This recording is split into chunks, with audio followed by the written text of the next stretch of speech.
नमस्कार, मैं हूं आपके साथ आस्था कौशिक।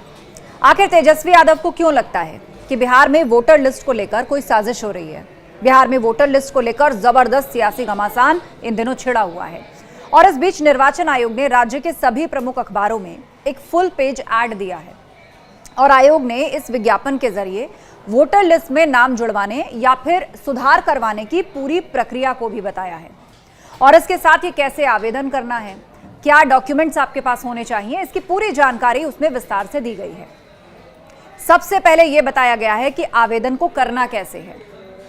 तो पहले आपको गणना फॉर्म यानी कि फॉर्म 6 BLO से लेना होगा और उसके बाद जरूरी दस्तावेज फोटो के साथ भरकर उसको जमा करवाना होगा।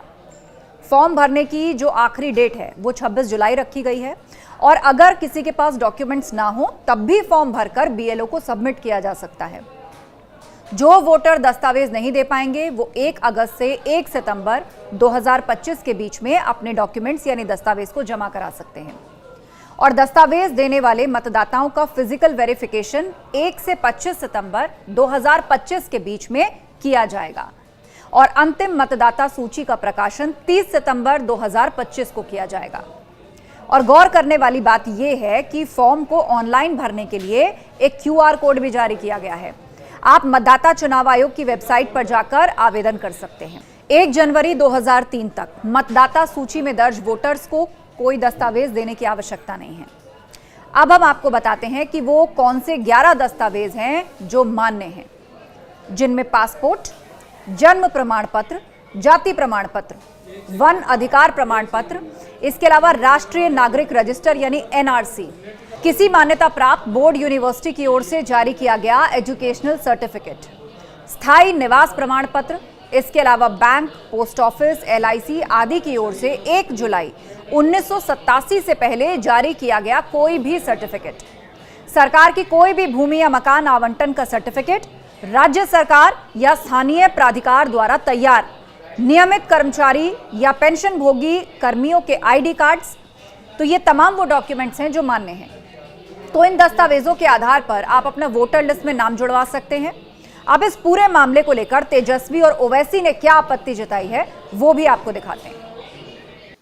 गए थे वहां अपनी बात को हम लोगों ने रखा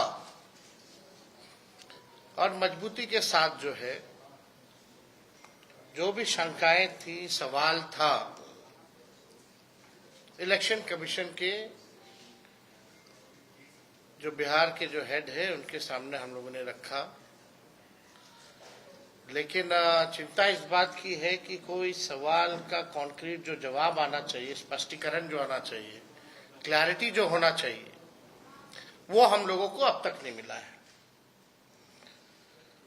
हमारा डेलीगेशन दिल्ली में भी गया, इलेक्शन कमीशन, बिहार में भी, पटना में भी हम लोग गए,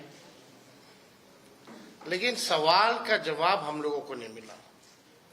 हालांकि आप सब लोग जानते हैं कि पटना का जो इलेक्शन कमीशन है बिहार का, वो निर्णय लेने योग्य नहीं है, उनको अधिकार नहीं है। वो केवल पोस्ट ऑफिस जैसा काम करते हैं। हमारे सवालों को दिल्ली भेजा गया, यानी दिल्ली में जो बैठे इलेक्शन कमिश्नर्स हैं,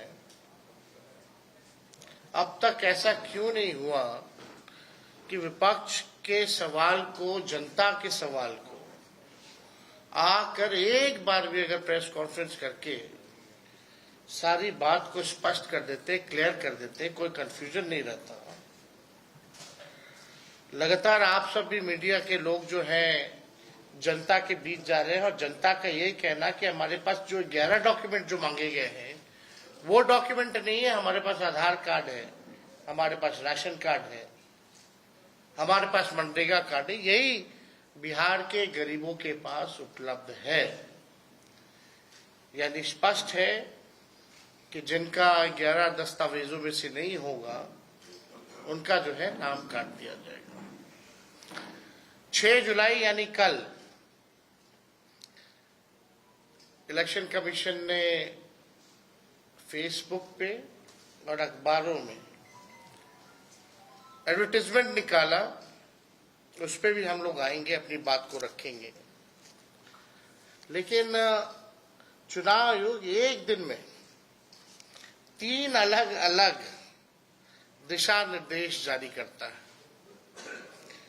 यानी चुनाव आयोग खुद ही कंफ्यूज है। 2024 में किसको वोट डालेंगे आप? 24 में आपने वोट दिया, मैंने वोट डाला बिहार में। हमारा देखिए एक सिनारियो विजुलाइज करिए आप लोग। अगर कोई लोकसभा के चुनाव में 20,000 वोट से हार गया और अब SIR के बाद उसी के पार्लियामेंट सांसद में 20,000 कम हो गए, तो फिर वो क्या करेगा बेचारा? उसको राइट मिलना चाहिए। राइट टू रिकॉल तो अपने हमारे पास नहीं है। इसीलिए हम कह रहे हैं हम SIR के खिलाफ नहीं, आप टाइम दीजिए ना। विपक्ष